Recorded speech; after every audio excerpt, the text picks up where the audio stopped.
السلام علیکم، متی اللہ جان، ایم جے ٹی وی۔ بلی تھیلے سے باہر آ گئی۔ پچھلے 2-3 دن سے جو مذاکرات وزیر اعظم شہباز شریف اور لیڈر آف اپوزیشن راجہ ریاض کے درمیان چل رہے تھے اور بہت سارے نام بھی چل رہے تھے، مگر بہت سارے ناموں اور ان سے متعلق کیے گئے تجزیوں کو آج سب کچھ غلط ثابت کر دیا گیا ہے ایک شخص کی طرف سے۔ اور انوار کاکڑ صاحب جو ہیں وہ اب نئے نگران وزیر اعظم باقاعدہ سے آپ انہیں کہہ لیں سلیکٹ کر لیے گئے ہیں، تعینات کر لیے گئے ہیں یا آئینی طور پہ منتخب کر لیے گئے ہیں۔ یہ انتخاب بہرحال شہباز شریف کا اور لیڈر آف اپوزیشن راجہ ریاض کا ہے۔ بلوچستان سے ان کا تعلق ہے۔ بلوچستان عوامی پارٹی جس نے بنیاد رکھی اس پہلے سیاسی انقلاب کی، جس کے باعث وہ نون لیگ کی حکومت کا سورج غروب ہوا، اور پھر اس کے بعد شاہد خاقان عباسی وزیر اعظم بنے، اور پھر 2018 کے الیکشنز ہوئے، اور الیکشنز کے بعد پھر انوار کاکڑ صاحب کی اسی بلوچستان عوامی پارٹی، جس کو باپ کے نام سے یاد کیا جاتا ہے، تو پہلے یہ بلوچستان کی باپ پارٹی تھی، اب یہ پاکستان کی باپ پارٹی بن چکی ہے۔ اس کا مطلب کیا ہے؟ اس کا سیدھا سا مطلب یہ ہے کہ نون لیگ کا کوئی سیاستدان یا نون لیگ کا بظاہر کوئی نامزد ٹیکنوکریٹ جو ہے وہ نگران وزیر اعظم نہیں بن سکا۔ جبکہ دوسری طرف اگر دیکھا جائے تو راجہ ریاض اگر یہ کہتے ہیں کہ یہ ان کے نامزد بندے تھے تو کافی حد تک وہ ٹھیک کہتے ہیں، لیکن ابھی تک یہ خود نہیں پتہ کہ راجہ ریاض کس کے بندے ہیں، اور ابھی وہ بھی ٹکٹ کی تلاش میں ہیں۔ اب دیکھیں انہیں نون لیگ ٹکٹ دیتی ہے یا نہیں۔ تو پھر انوار کاکڑ صاحب جو ہیں ان کو نگران وزیر اعظم بنانا جو ہے، کیا یہ اچانک ہے؟ کوئی انوار کاکڑ صاحب کی خوش قسمتی ہے، یا پورا ایک سوچی سمجھی ایک پلاننگ ہے، ایک سکیم ہے، اور یہ آنے والے وقت کا بھی پتہ دیتی ہے؟ اور لگ یہ رہا ہے کہ نون لیگ کو، خاص طور پہ نون لیگ کے وزیر اعظم شہباز شریف کو حالات و واقعات نے ایسے مجبور کر دیا کہ وہ انوار کاکڑ صاحب کے نام پہ راضی ہو جائیں۔ سب سے بڑا خدشہ نون لیگ کا یہ تھا کہ اب جب کہ ان کی حکومت جا رہی ہے تو حکومت میں کوئی تو ہمارا بندہ ہو۔ وہ اسحاق ڈار کو لانا چاہ رہے تھے، اور آئین کے مطابق جو ہے اسحاق ڈار بھی آ سکتے تھے، مگر پھر وہ اعتراض اٹھتا کہ یہ نیوٹرل نہیں ہے، غیر جانبدار نہیں ہے۔ آئین میں یہ کہیں نہیں لکھا کہ جو کیئر ٹیکر گورنمنٹ ہوگی وہ نیوٹرل یا غیر جانبدار ہوگی۔ آئین میں کچھ شرائط ہیں صرف کہ وہ الیکشن میں حصہ نہیں لے سکتے، کسی سیاسی جماعت کو اوپنلی سپورٹ نہیں کرے گی کوئی بھی گورنمنٹ، وہ تو اپنی گورنمنٹ بھی جو ہوتی ہے وہ بھی اپنے ایم این اے کے الیکشن میں کچھ نہیں کر سکتی۔ تو انوار کاکڑ صاحب کا آنا جو ہے یہ لگتا ہے کہ شہباز شریف صاحب کی طرف سے کچھ معاملات طے کیے گئے ہیں۔ پی ڈی ایم اور نون لیگ نگران حکومت میں اگر نہیں ہوگی تو پھر ایک شرط رکھی گئی ہوگی کہ پھر پی ٹی آئی بھی نہیں ہونی چاہیے۔ پی ٹی آئی کا تو بندہ ہے ہی نہیں کوئی حکومت میں، مگر ایک بندہ ہے، اور وہ ہے ایوان صدر میں بیٹھے صدر عارف علوی۔ تو لگتا ہے کہ شاید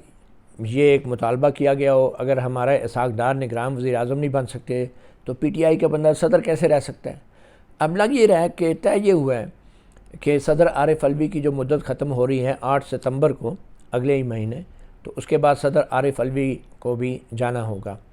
اچھا، جب صدر مملکت جائیں گے تو آئین کے مطابق جو سینٹ کا چیئرمین ہوتا ہے وہ قائم مقام صدر بن جاتا ہے۔ تو عملی طور پہ پی ٹی آئی بھی پھر حکومت میں نہیں ہوگی، نون لیگ بھی نہیں ہوگی، پی ڈی ایم بھی آبویسلی ہو سکتا ہے ان کے کوئی وزراء آ جائیں ان میں سے، لیکن پریکٹیکلی پورے پاکستان پہ باپ کا قبضہ ہوگا، اور باپ کا قبضہ تو پھر ہونا ہی تھا، کیونکہ جس رفتار سے اور جس طریقے سے جو اسٹیبلشمنٹ کے سٹیکس بڑھائے گئے، پھیلائے گئے، ایگریکلچر میں بھی، آئی ٹی میں بھی، منرلز میں بھی، تو ان سٹیکس کو پرپیچویٹ کرنے کے لیے، مزید آگے لے جانے، پھیلانے اور ان کا تحفظ کرنے کے لیے پھر اداروں نے تو ہر طرف سے اپنا کردار تو ادا کرنا تھا۔ تو شہباز شریف نے اتنا کچھ کنسیڈ کیا، بلکہ نواز شریف نے اتنا کچھ کنسیڈ کیا، تو اب میرے خیال میں یہ کہنا کہ ان کا بندہ نہیں آیا یا ان کو کوئی گلہ جو ہے وہ نہیں ہونا چاہیے، کیونکہ یہ سب کچھ نواز شریف کا اور شہباز شریف صاحب کا اپنا کیا دھرا ہے۔ تو پریزیڈنٹ جو ہیں 8 ستمبر کے بعد صادق سنجرانی صاحب، وزیر اعظم جو ہیں وہ انوار کاکڑ صاحب، باپ کا مکمل کنٹرول ہوگا، اور جب باپ کا مکمل کنٹرول ہوگا تو ان خدشات کو مزید تقویت ملتی ہے کہ جو الیکشنز ہیں وہ کم از کم نومبر میں نہیں ہونے جا رہے ہیں، اور اگر الیکشنز نومبر میں نہیں ہوں گے اور فروری میں ہوں گے تو اتنا جو یہ ٹائم ہے، اس ٹائم کے اندر جو اسٹیبلشمنٹ ہے وہ اپنے آپ کو مزید مضبوط کر لے گی۔ اور لگ یہ رہا ہے کہ یہ بظاہر جو ایک چپکلس چل رہی تھی سپریم کورٹ اور اسٹیبلشمنٹ میں، اور ہم سب حیران تھے کہ کیسے سپریم کورٹ کے چند ججز جو ہیں وہ اسٹیبلشمنٹ کے ساتھ بظاہر ٹکر لے رہے ہیں، وہ لگتا ہے کہ وہ ٹکر بھی جو تھی نا وہ ایک ٹکر سے زیادہ اس کی کوئی اہمیت نہیں تھی۔ اور اب سمجھ آ رہی ہے بات کہ کس طریقے سے چیف جسٹس امرتا بندیال نے جو ہے پہاڑ میں سے سرنگ نکال لی ہے، آئین کے پہاڑ میں سے اپنے فیصلے کی مشین کے ذریعے سرنگ نکالی ہے تاکہ وہ الیکشن کمیشن کی 14 مئی پنجاب کو الیکشن کرانے والے فیصلے کے خلاف نظر ثانی سن سکیں، اور این ممکن ہے کہ پنجاب میں 14 مئی کے الیکشن جو نہیں کرائے گئے اس کے حوالے سے اب جو نظر ثانی ہے اس میں یہی 3 جج موصوف جو ہیں کوئی ایسا سخت فیصلہ دیں کہ جس کے بعد جو ہے شہباز شریف اور ان کے ساتھی وزراء ہیں ان کے لیے بہت سی مشکلات پیدا ہو جائیں، بلکہ نون لیگ کے لیے مشکلات پیدا ہو جائیں۔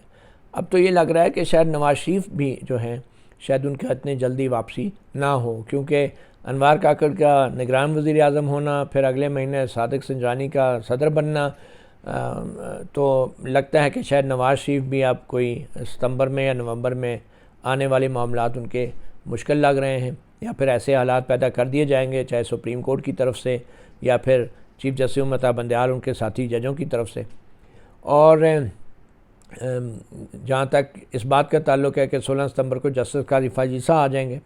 تو جسٹس قاضی فائز عیسیٰ اگر آئیں گے بھی تو حالات و واقعات ایسے پیدا ہو چکے ہیں کہ وہ اپنے جو اختیارات ہیں، جو اصل چیف جسٹس کی طاقت ہوتی تھی، سو موٹو اختیارات کسی بھی حکومت کو ہلانے کے لیے،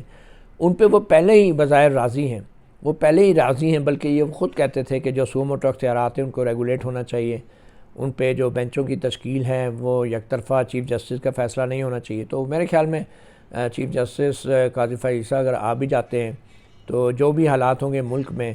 وہ نئی قانون سازی جو کہ پریکٹس اینڈ پروسیجر ایکٹ ہے اس کی بحالی کی صورت میں، یا پھر جو نظر ثانی کے اندر اپیل کی طرح سو موٹو فیصلوں کے خلاف جو سنوائی ہے اس کے حوالے سے جو قانون ہے وہ ریویو میں شاید بحال کر دیا جائے، تو پھر جسٹس قاضی فائز عیسیٰ کوئی اتنی بڑی تھریٹ نہیں ہوں گے، نہ تو باپ کی حکومت کے لیے نہ ہی کسی اسٹیبلشمنٹ کے لیے۔ تو وہ جسٹس قاضی فائز عیسیٰ اپنے ہی اصولوں کی زنجیروں میں بندھے جائیں گے، اور بہت سارے معاملات جو ہیں وہ پھر ضروری نہیں کہ وہ خود سنیں، وہ فل کورٹ بھی ہو سکتی ہے، دوسرے ججز بھی ہو سکتے ہیں، اور اگر جسٹس فائز عیسیٰ نہیں بھی تو باقی ججز تو تیار ہوتے ہیں، رابطے بھی ہوتے ہیں، سب کچھ ہوتے ہیں۔ تو اب لگ یہ رہا ہے کہ باپ کے مکمل کنٹرول کے بعد ستمبر 8 کو جب صدر عارف علوی بھی بظاہر چلے جائیں گے تو نہ تو یہ الیکشن ٹائم پہ ہونے جا رہے ہیں اور نہ ہی نواز شریف صاحب کے لیے اتنا سازگار ماحول رہے گا، اور اس کے لیے سب سے اہم کردار جو ہے وہ جلد ہی ریٹائر ہونے والے چیف جسٹس امرتا بندیال ادا کریں گے، اور 14 مئی کے حوالے سے جو اب الیکشن کمیشن کی جو نظر ثانی کی درخواستیں ہیں ان کو لگا کے وہ جلد از جلد ان کا بھی فیصلہ ضرور کرنا چاہیں گے۔ تو یہ ایک سیاسی کھیل ہے، سیاسی گیم ہے، جس میں سے بظاہر لگتا ہے کہ